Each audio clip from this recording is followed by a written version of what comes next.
오늘 주시는 말씀은 요한복음 11장 17절에서 27절 말씀입니다.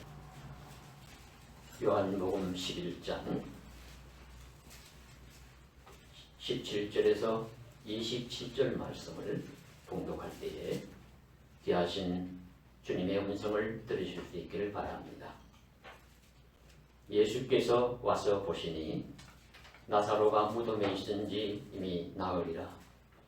베다니는 예루살렘에서 가깝기가 한 오리쯤 되매 많은 유대인이 마르다와 마리아에게 그 오라비의 일로 위문하러 왔더니 마르다는 예수께서 오신다는 말을 듣고 곧 나가 맞이하되 마리아는 집에 앉았더라. 마르다가 예수께 여짜오되 주께서 여기 계셨더라면 내 오라비가 죽지 아니하였겠나이다.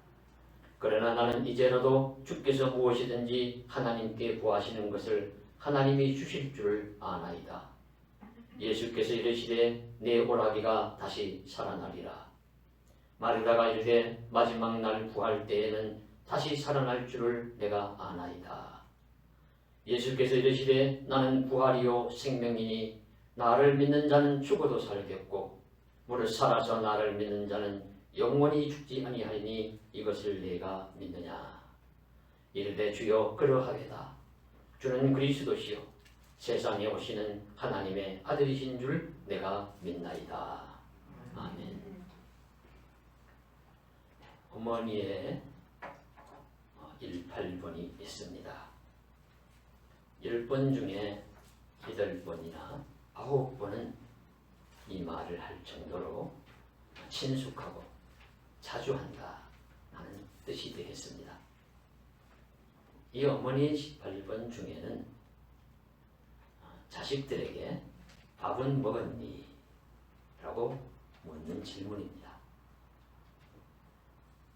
자식이 끼니를 굶지 않을 정도로 살아간다는 것을 아심에도 이미 또 그들의 자녀들이 올망졸망 날 정도로 성숙해 있음을 아심에도 어머니의 이 질문은 쉬지를 않습니다. 밥은 먹었니? 왜냐하면 이 질문이 어머니가 살아가는 존재 이유라고 할 수 있어요. 자녀들에게 밥을 먹이는 것이. 어머니 시대에 가난했던 그 시절과 또 바쁜 이 시대 속에서 밥도 못 먹고 혹시 자녀들을 다니는 것이 아닌가 하는 그런 걱정이 우울해져서 어머니들은 이 삶의 질문을 자녀들에게 던집니다. 이와 같이 기독교인들에게도 가장 친숙하고 가장 입에 붙어 있을 정도로 중심되는 이런 말이 하나 있어야 한다면, 구호가 있어야 한다면 그것은 예수께서 부활하셨다입니다. 예수님이 부활하셨다. 초대교회에 가룟 유다가 죽고 난 다음에 11명의 제자에서 12명으로 만들어갈 때 한 명을 더 선택하기 위해서 그 한 명의 제자를 선택하는 그 조건이 이러했습니다. 사도행전 1장 22절에 항상 우리와 함께 다니던 사람 중에 하나를 세워 우리와 더불어 예수께서 부활하심을 증언할 사람이 되게 하여야 하리라. 예수께서 부활하심을 증언할 사람, 예수 부활을 증거할 사람이 사도의 조건이었습니다. 이것은 새로 첨가되는 사도만이 아니라 이미 있는 11사도도, 그리고 그 자리에서 함께 기도하던 120문도도, 그리고 이후에 성령 충만함을 받고 예수님을 믿어야 할 모든 사람들도 그 마음속에 깊이 간직하면서 그 입술로 내놓아야 할 그 한마디는 예수께서 부활하셨다입니다. 예수님이 부활하셨다.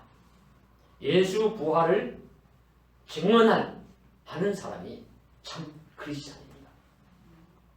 예수의 제자들입니다. 그것이 또 크리스찬의 존재 이유라고 할 수 있습니다. 오늘 말씀에 나사로가 죽은 다음에 예수님께서 그 나사로의 죽음의 현장에 다가갔을 때 이 나사로의 누이 동생인 마르다가 나와서 영접을 하면서 예수님과 나누는 대화입니다.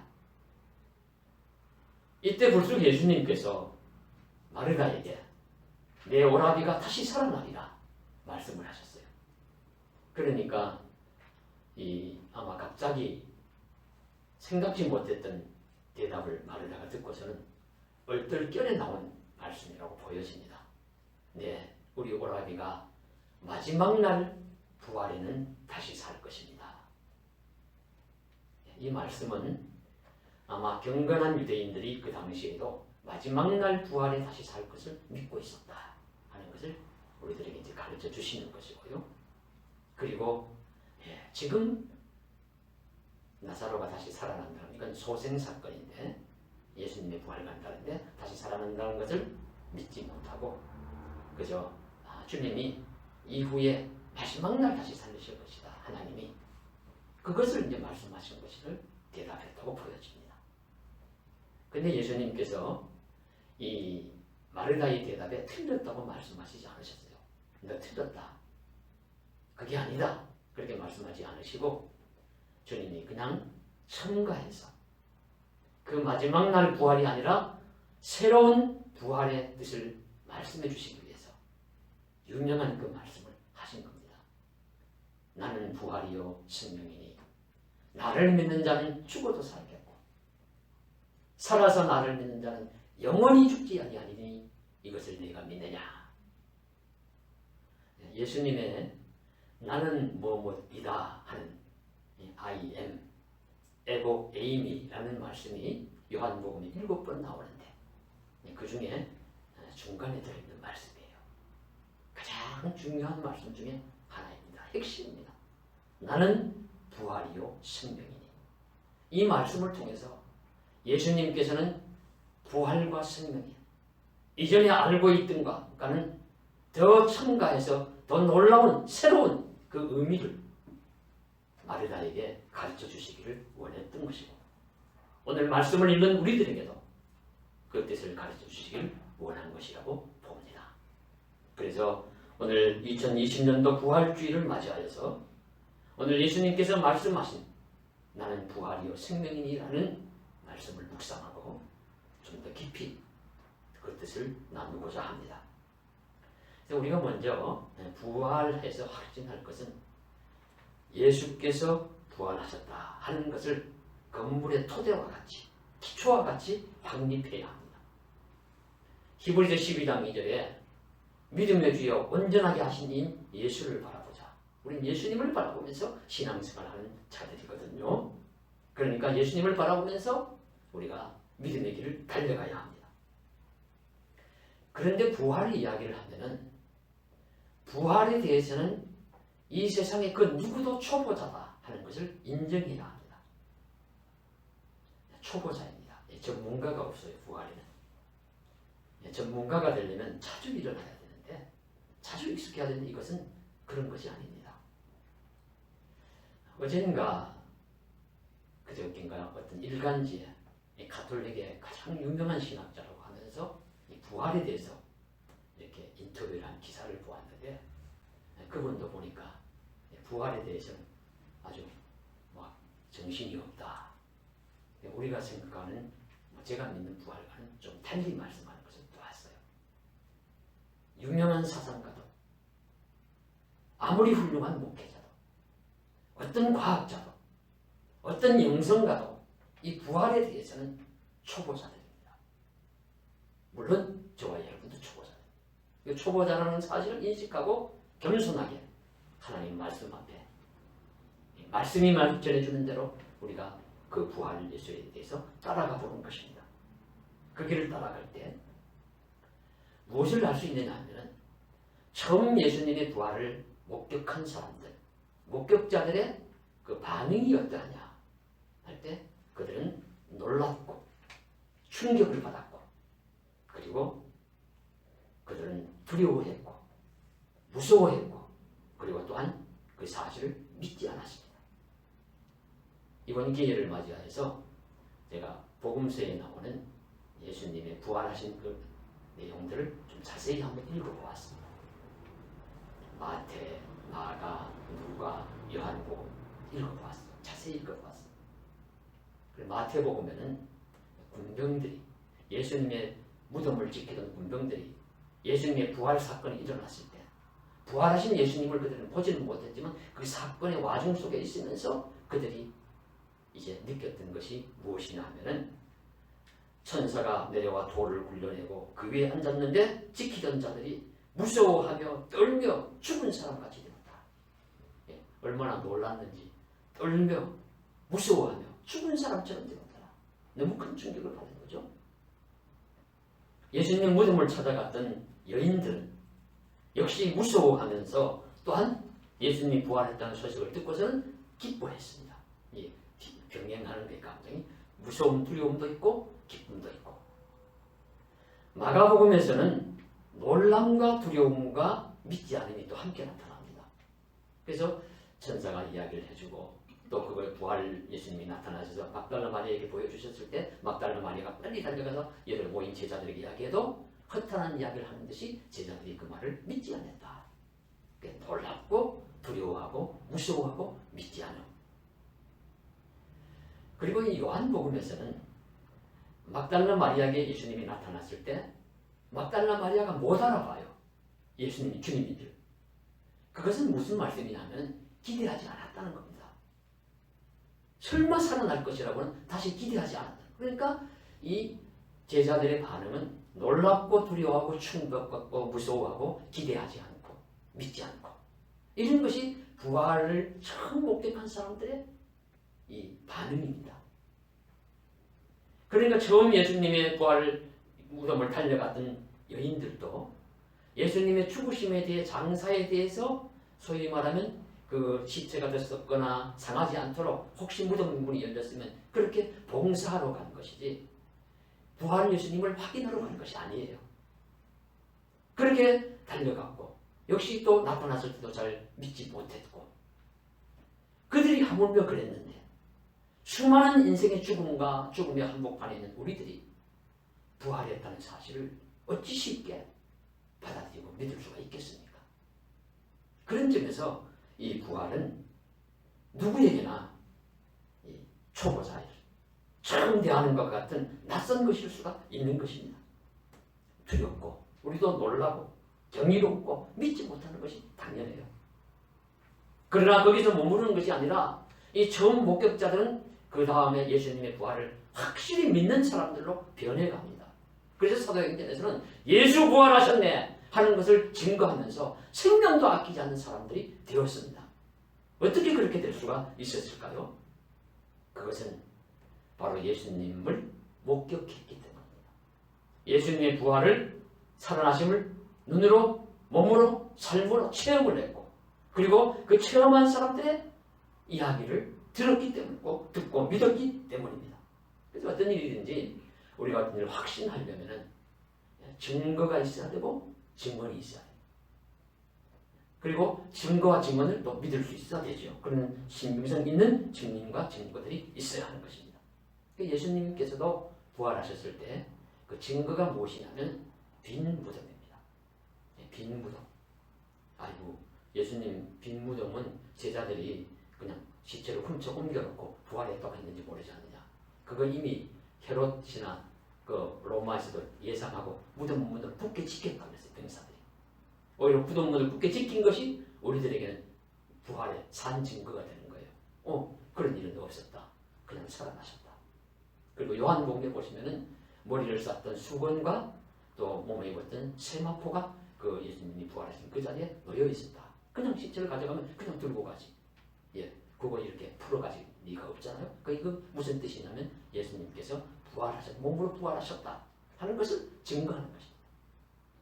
이런 증거들이 있고요. 그리고 증인들이 있습니다. 부활하신 예수님을 만나는 사람들이 있어요. 예수님이 그들에게 보여주셨어요. 자신.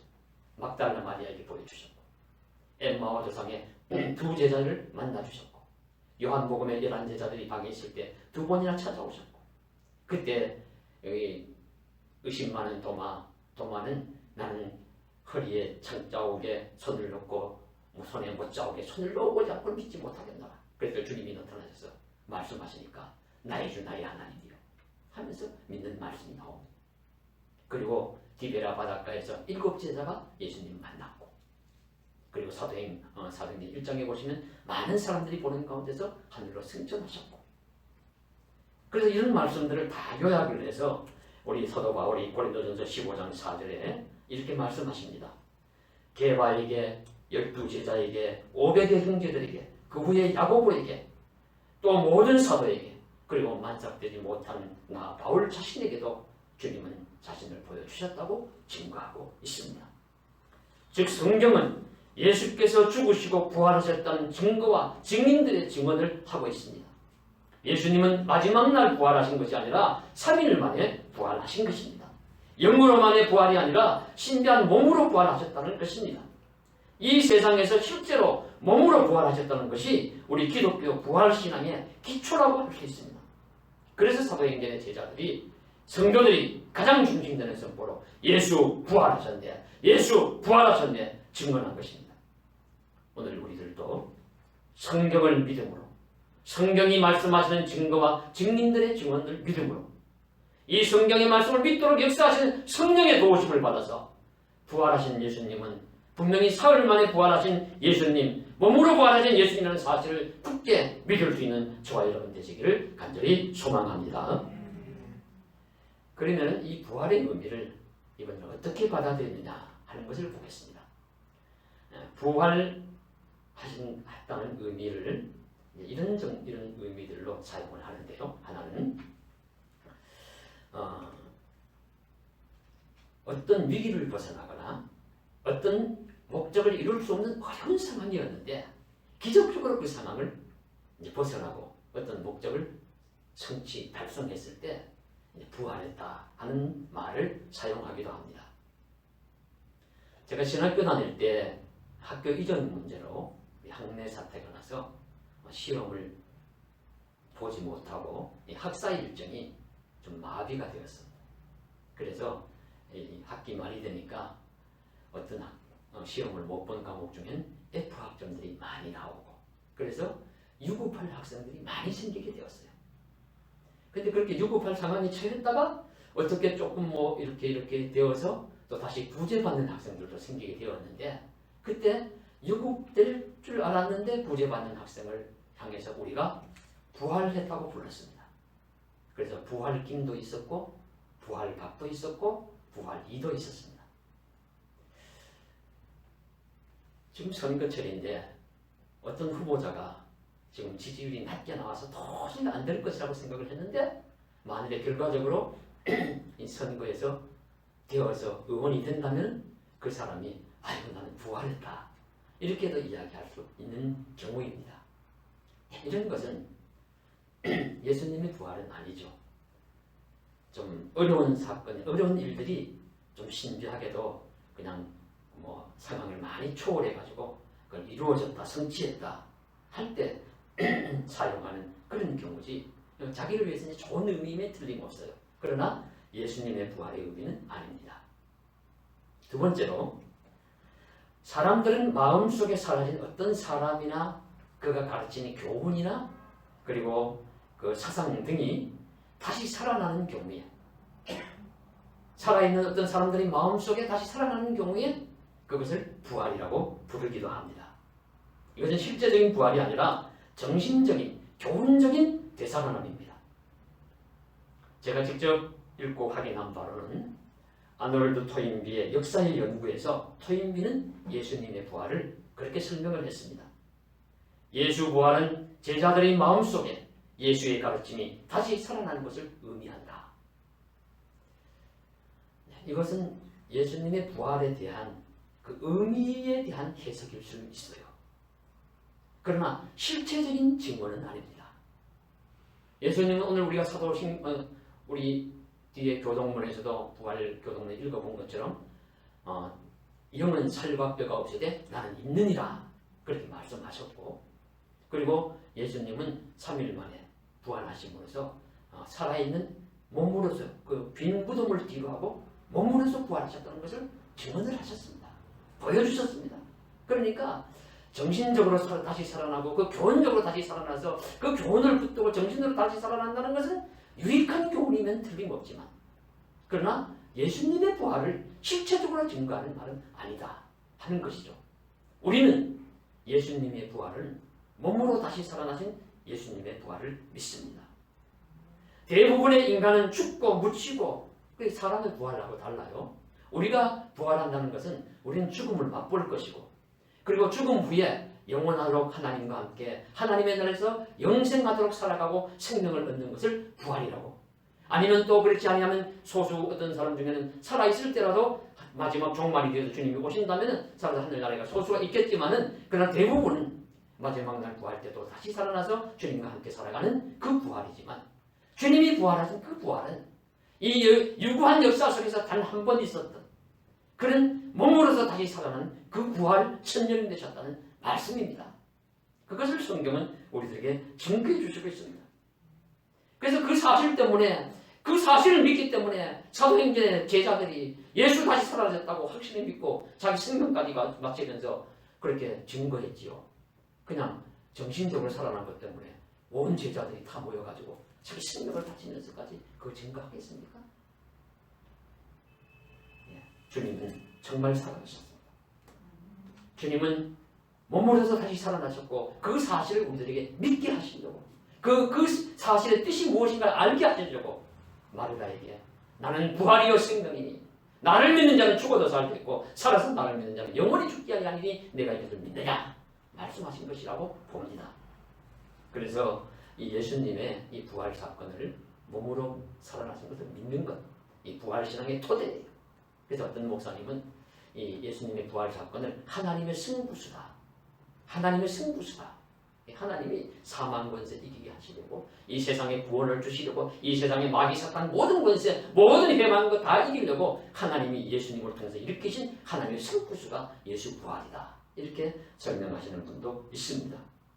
어쨌든지 분명한 것은 예수님이 다시 부활하셨다, 다시 살아나셨다는 사실입니다. 이 사실을 우리는 믿어야 되고, 이 사실을 믿으면 예수님의 생명이 우리 몸에, 우리 심령 속으로 전이 되는 것입니다. 부활신앙이 형성이 되어요.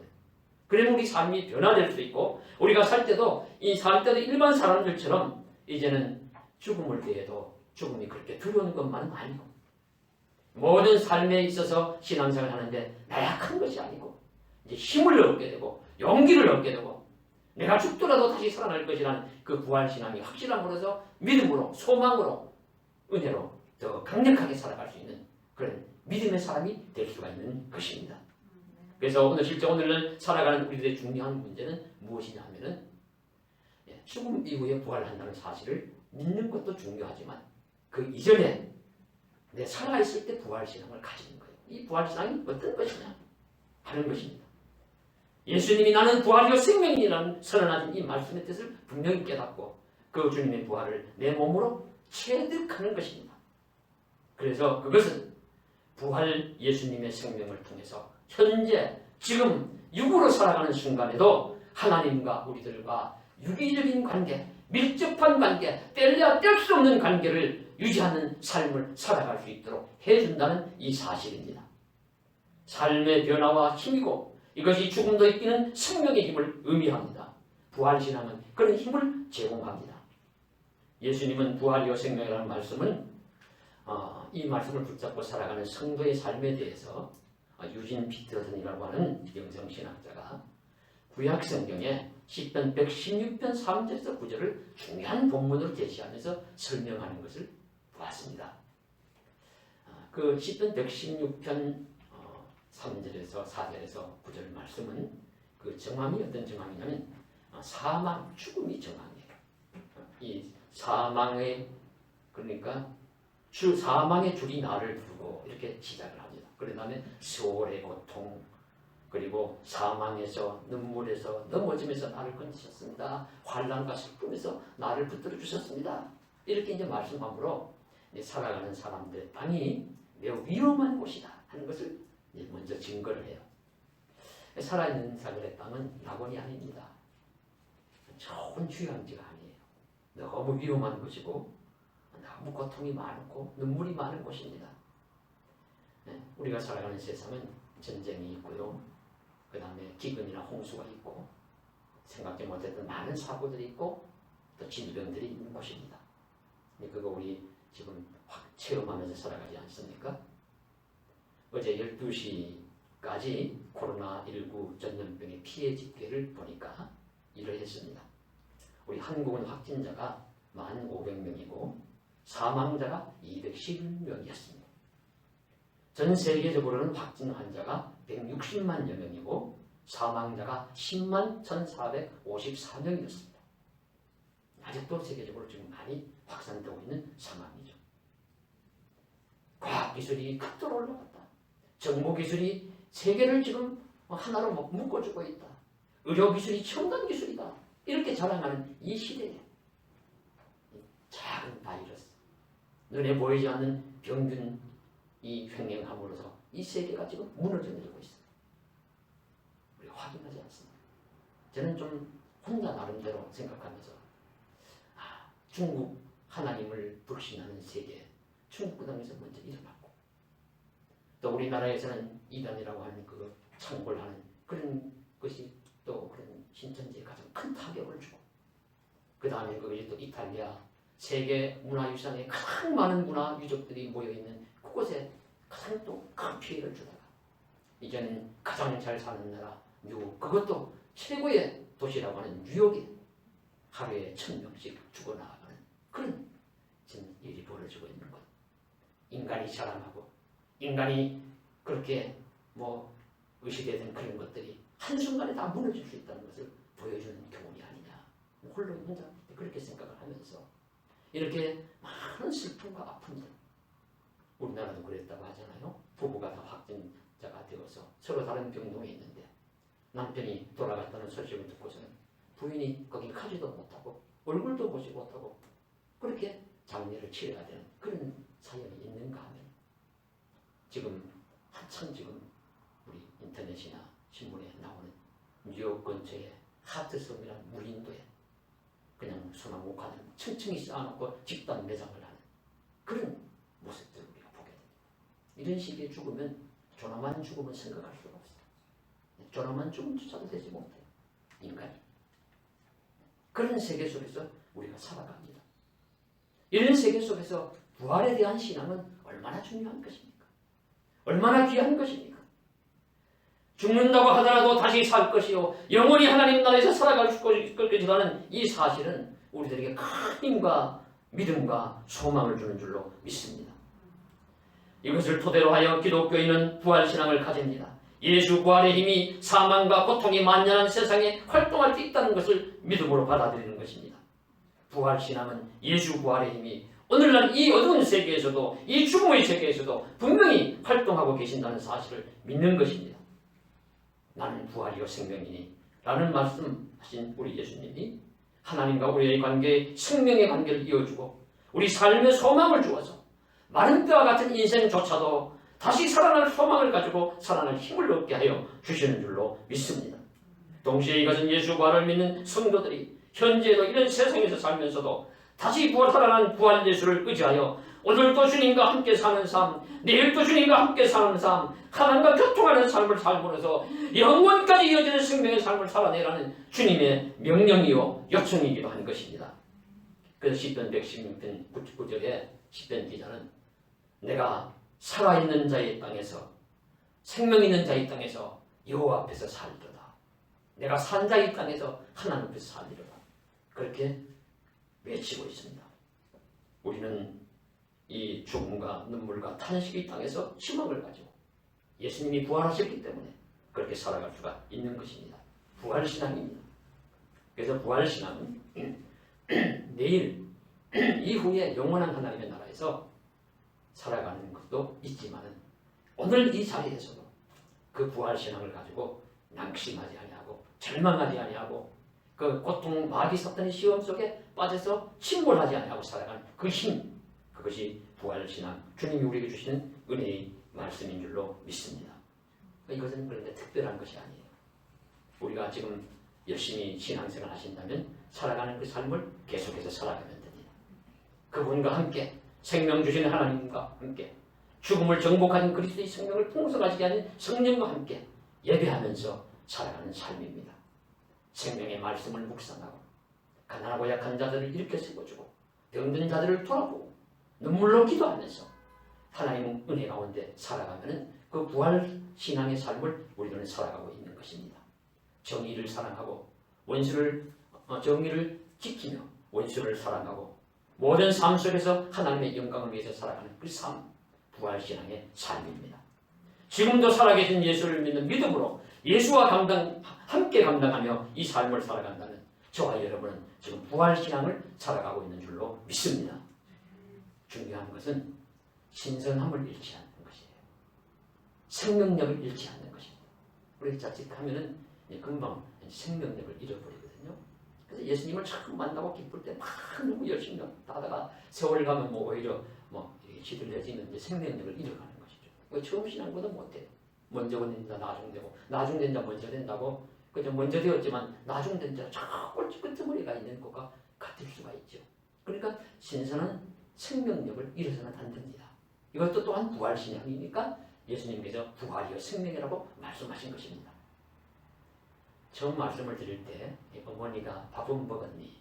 라고 말씀을 드렸으니까 오늘 또 예수님께서 우리에게 주시는 음식, 밥으로 말씀을 뵙도록 하겠습니다. 예수님의 부활 사건 이야기를 읽어보시면 제일 끝부분에 누가복음과 요한복음에는 두 개의 이야기가 나오는데 그것이 무엇이냐면 예수님이 음식을 함께 잡수셨다는 이야기입니다. 그러니까 누가복음 24장에서는 엠마오로 가는 두 제자와 함께 가시다가 두 제자가 가는 곳까지 당도했어요. 당도해서 예수님은 들어가려고 하니까 그들이 아이고 그냥 같이 여기 머무시고 식사도 같이 하십시다. 그러니까 이제 머물렀다고 합니다. 아마 글로바의 집이 아닐까 생각을 하는데 어쨌든지 그곳에서 예수님께서 떡을 잡수셨다 하는 말씀이 나와요. 함께 음식을 먹은 것입니다. 그때 그들의 눈이 밝아져서 예수신 줄 알아보니까 예수는 어디로 간지 가시고 한 계시더라 하는 말씀이 나오는데 그때 함께 떡을 잡수셨고 그리고 요한복음 21장에 디베랴 바닷가에 바다로 다시 갈릴리 바다지요. 7 제자들이 고기 잡으러 갔는데 얘들아 너희에게 고기가 있느냐? 고기 아무것도 잡지 못했습니다. 오른편에 그물을 던지니까 고기가 153마리가 잡혔어요. 그래서 그때 이제 예수인 줄 알아보고 요한이 예수시다. 그러니까 베드로가 동작 빠르게 물로 뛰어내려가지고 예수님께 다가오고 다른 제자들도 이제 배를 타고서 예수님 해변에 있는 예수님께 오니까 예수님이 무엇을 차려놓고 있었는가 하면 생선과 떡을 차려놓고 음식을 차려놓고 계셨어요. 이 새벽의 만찬, 해변의 만찬입니다. 그걸 차려놓고 있었어요. 그래서 그들과 함께 드셨다 하는 말씀입니다. 이 말씀을 생각해 보십시오. 예수님께서 신비한 몸으로 부활하신 것입니다. 모든 제자들이 한 방에 있을 때 문도 안 열고 들어오셨어요. 사라지실 때도 그냥 사라지십니다. 엠마오 도상의 제자들과도 음식을 먹을 때 그냥 이제 예수님 줄 알아보니까 그냥 사라지셨어요. 더 이상 이제 그들과 함께 특별한 이유가 없으시니까 사라지셨어요. 그런 예수님이 음식을 먹을 필요가 있었을까요? 그 음식을 먹어야 세상의 음식을 먹어야 예수님이 생명을 유지하실까요? 전혀 아니죠. 이 사건은 우리 제자들을 위한 것이고 말씀을 읽는 우리들을 위해서 주신 것이라고 보여집니다. 성경 기자들이 맨 나중에 생각을 해보니까 이거 빠뜨리면 안 되겠다. 왜 빠뜨리면 안 되냐면 음식 먹는 것만큼 자연스러운 것이 없어요. 음식 먹는 것만큼 가장 인간에게 친근합니다. 음식 먹지 않으면 다 죽습니다. 음식 먹지 않으면 살아갈 수가 없습니다. 음식을 먹는 것처럼 주님과 함께 늘 그렇게 가까이 친근하게 살아야 합니다. 부활신앙이라는 것은 그저 뚝 떨어진 어떤 세상 속에서 어떤 그렇게 살아가는 특별한 일들이 아니라 늘 음식을 먹는 것처럼 주님과 함께 동행하면서 주님이 주신 말씀을 먹고 주님과 함께 교통하면서 기도하고 주님과 함께 동행하면서 주님의 뜻대로 살려고 힘쓰고 예수님이라면 어떻게 하실까? 예수님이라면 어떤 생각을 하시고 이런 상황 속에서 어떤 행동을 하실까를 기억하면서 주님과 동행하는 음식을 먹는 것 같은 그 친근한 삶을 살아가는 것. 부활 제자들이 살아가는 부활신앙을 가진 삶이라는 것을 주님은 말씀하신 줄로 믿습니다. 그래서 우리도 날마다 음식을 먹는 것처럼 우리 일상적인 신앙의 삶을 살아내는 것, 주님과 함께한 식사처럼 자연스럽게 어디에 있든지 어떤 상황에 처하든지 잘 감당할 수 있는 것, 이것이 주님이 원하시는 부활신앙의 삶을 사는 줄 믿으면서 우리 모두는 주님과 함께 날마다 식사하는 것처럼 부활신앙을 잃지 않도록, 영적 생명의 호흡이 끊어지지 않도록 믿음의 길을 잘 달려가는 저와 여러분 되시기를 주님의 이름으로 간절히 축원합니다. 기도드리겠습니다. 사랑하는 하나님, 부활신앙으로 예수님의 부활 생명이 우리에게 전이 되게 하시고 그 힘으로 어둡고 힘들고 죽음과 고통 많은 슬픔 탄식 많은 이 세상에 믿음으로 승리하는 삶을 살게 하여 주옵소서. 주 예수님을 받들어 간절히 기도드리옵나이다. 아멘.